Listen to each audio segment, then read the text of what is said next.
नमस्कार, मी तुम्हाला आज भांगिरा भाजीची रेसिपी दाखवणार आहे।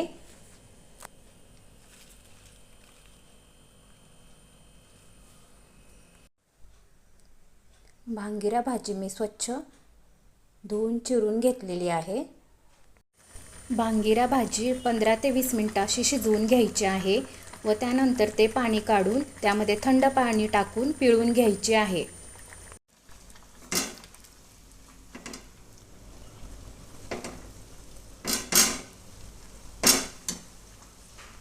मी भाजीसाठी 2 मोठे कांदे चिरून घेतलेले आहेत, थोडासा लसूण, 1 चमचा जिरे, शेंगदाण्याचे मोठे मोठे कूट, थोडंसं तिखट व आपल्या चवीनुसार मीठ टाकावे।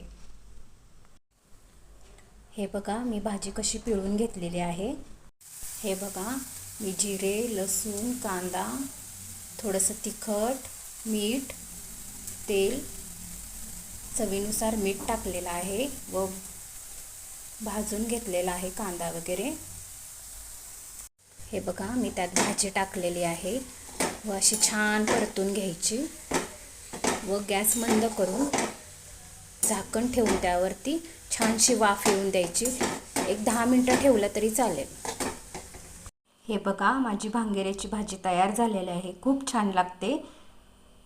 तुम्हाला माझी भाजीची रेसिपी आवडली असली तर लाईक करा, शेअर करा, सबस्क्राईब करा व तुमच्याकडे ह्या भाजीला काय बोलतात हे पण सांगा मला कमेंट्स करून।